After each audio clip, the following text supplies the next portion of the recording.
आज के इस वीडियो में हम लोग पाटिल ऑटोमेशन के आईपीओ के बारे में बात करने वाले हैं।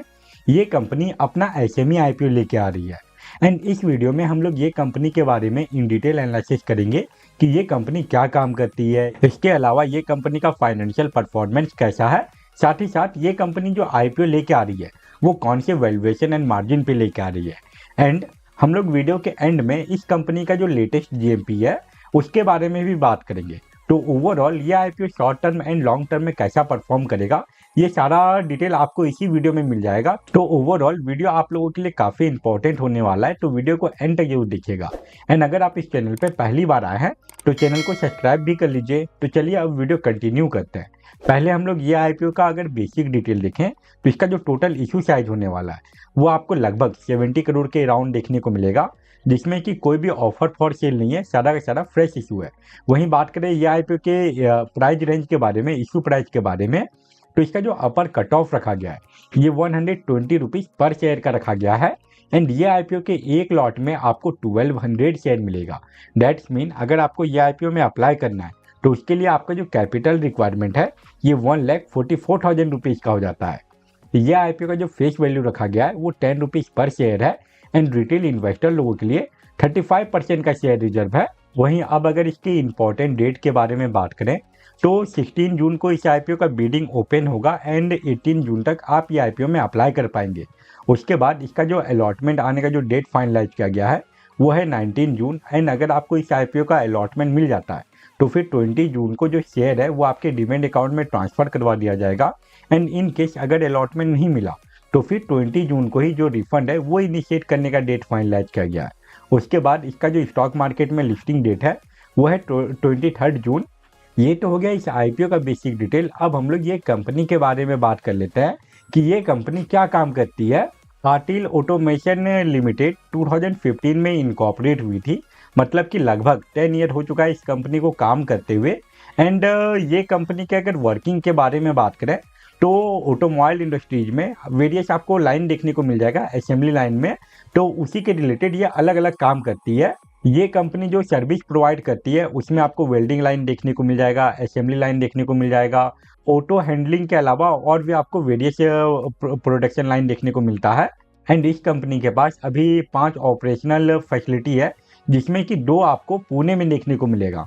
प्रोडक्ट पोर्टफोलियो में ये कंपनी कौन कौन सा सर्विस प्रोवाइड करती है आपको यहाँ पे सारा डिटेल दिया गया है। आप अगर चाहें तो एक एक करके यहाँ पे सभी के बारे में पढ़ सकते हैं। अभी आगे मैं आप लोगों को ये कंपनी का जो प्रोडक्ट पोर्टफोलियो है इसके बारे में, इसके अलावा इस कंपनी का जो मैन्युफैक्चरिंग फैसिलिटी है इसके बारे में और डिटेल से जानकारी दूंगा। बट उसके पहले हम लोग ये देख लेते हैं कि ये कंपनी जो अपना आईपीओ लेके आ रही है उसके पीछे का ऑब्जेक्टिव क्या है। आईपीओ से जो पैसा मिलने वाला है इस कंपनी को उसका ये क्या यूज करने वाली है। तो आईपीओ से जो पैसा मिलने वाला है उसका ये कंपनी अपना एक न्यू मैन्युफैक्चरिंग फैसिलिटी को लगाने के लिए यूज करेगी, जिसके लिए ये कंपनी को 62.01 करोड़ रुपीस का रिक्वायरमेंट है। इसके अलावा इस कंपनी का जो अभी लोन या फिर लोन का जो प्रीपेमेंट है, जो कर्ज है, उसका भी ये कंपनी प्रीपेमेंट करेगी, जिसके लिए ये कंपनी 4 करोड़ रुपीस का यूज करेगी। तो ओवरऑल आईपीओ से जो पैसा मिलने वाला है उसका ये कंपनी अपने डेवलपमेंट में ही यूज करने वाली है। एक नया मैन्युफैक्चरिंग फैसिलिटी लगाएगी, दैट्स मीन इसका जो प्रोडक्शन कैपेसिटी है वो और इंक्रीज होगा। एंड ओवरऑल इस कंपनी का रेवेन्यू एंड नेट इनकम में आपको आने वाले टाइम में और भी थोड़ा बहुत इंक्रीमेंट देखने को मिल सकता है। वहीं अब अगर हम लोग ये देखें कि ये कंपनी का जो रेवेन्यू आता है वो कौन कौन से इंडस्ट्रीज से आता है, तो ऑटोमोटिव जो इंडस्ट्रीज है उससे ये कंपनी का जो रेवेन्यू परसेंटेज बनता है वो आपको 89% के आसपास का देखने को मिलेगा। एंड पहले ये परसेंटेज 97-98% के आसपास का था। ये ऑटोमेशन जो इंडस्ट्रीज है इसका परसेंटेज थोड़ा बहुत कम हुआ है, और जो नॉन ऑटोमेशन इंडस्ट्रीज है उसका परसेंटेज पहले जो 2% 1% के आसपास का था वो अब इंक्रीज होकर लगभग 10-11% के आसपास पहुंच चुका है। एंड अब अगर हम लोग ये देखें कि ये कंपनी क्या क्या प्रोडक्ट ऑफर करती है, तो पहला वेल्डिंग लाइन हो गया या फिर स्पॉट वेल्डिंग लाइन हो गया, तो उसका आप यहाँ पे इमेज भी देख पा रहे हैं। ये यहाँ पे जो सीट फ्रेम होता है उसका वेल्डिंग लाइन है एंड ये BIW वेल्डिंग लाइन है। ऐसा ये सारा जो लाइन है इसमें आपको मोस्टली फुल्ली ऑटोमेटिक या फिर सेमी ऑटोमेटिक देखने को मिलेगा। इसके अलावा अगर हम लोग यहाँ पे और स्क्रॉल डाउन करें तो ये कंपनी का जो और भी वेरियस जो असेंबली लाइन है या फिर जो सीट फ्रेम असेंबली लाइन है वो सारा भी आपको देखने को मिलेगा। ये तो हो गया इस कंपनी का अंदर का पिक्चर। अब अगर हम लोग ये कंपनी का जो फोटो है वो अगर देखें, इसका अगर हम लोग मैन्युफैक्चरिंग फैसिलिटी का अगर फोटो देखें तो यहाँ पे ये यूनिट 1 है एंड ये बिल्डिंग आपको यूनिट 2 देखने को मिल जाएगा। एंड ये जो मैन्युफैक्चरिंग फैसिलिटी है इसका लोकेशन आपको पुणे में देखने को मिलता है। ये सारे डिटेल के बाद अब अगर हम लोग इसका फाइनेंशियल परफॉर्मेंस देखें तो 2023 में इस कंपनी का जो रेवेन्यू था वो 77.81 करोड़ का था, जो कि 2024 में इंक्रीज होकर 115 करोड़ से भी ऊपर का पहुंच चुका था। यहाँ पे तो हम लोगों को 2023 से लेकर 2024 में एक अच्छा ग्रोथ देखने को मिला था, बट अगर 2024 से लेकर 2025 का डाटा देखें तो उसमें ये कंपनी का जो रेवेन्यू है उसमें हम लोगों को कुछ खास बड़ा इंक्रीमेंट देखने को मिला नहीं है। बट अगर हम लोग ये कंपनी का नेट इनकम देखें तो 2023 में इसका जो नेट इनकम है ये 4.20 करोड़ का था, जो कि 2024 में इंक्रीज होकर 7.84 करोड़ का हुआ। एंड ये कंपनी के रेवेन्यू में हम लोगों को 2024 से लेकर 2025 के बीच में कुछ खास ग्रोथ देखने को नहीं मिला था, फिर भी इसका जो नेट इनकम है उसमें हम लोगों को एक बड़ा इंक्रीमेंट देखने को मिला। यहाँ पे 2025 का जो कंप्लीट डाटा आया है उसमें ये कंपनी का जो नेट इनकम है ये हम लोगों को 11.70 करोड़ का देखने को मिल रहा है। तो भले ही ये कंपनी के रेवेन्यू में उतना बड़ा ग्रोथ देखने को नहीं मिला, बट इसका जो नेट इनकम है उसमें हम लोगों को ईयरली बेसिस पे लगातार अच्छा इंक्रीमेंट देखने को मिल रहा है।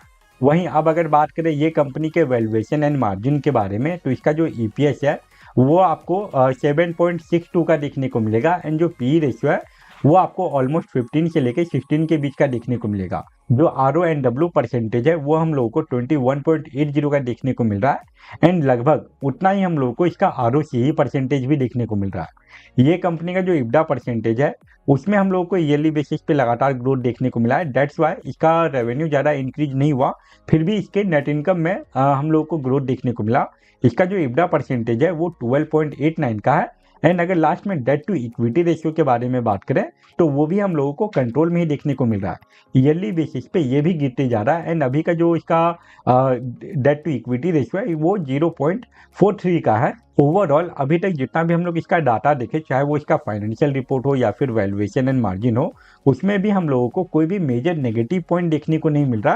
तो लॉन्ग टर्म के लिए आप एक बार इस आईपीओ में इन्वेस्टमेंट करने का सोच सकते हैं।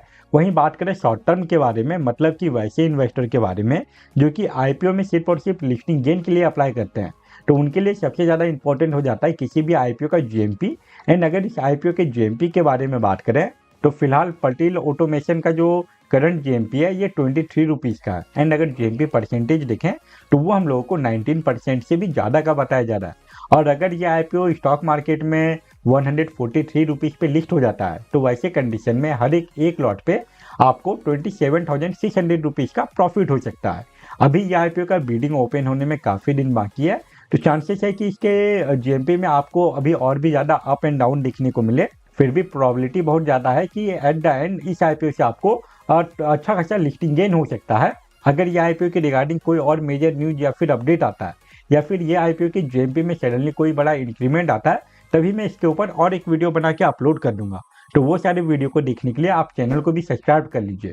तो ये था पटेल ऑटोमेशन का complete analysis video. I hope आपके लिए ये वीडियो यूजफुल रहा होगा एंड अगर आपको ये वीडियो यूजफुल लगा तो वीडियो को लाइक जरूर करें।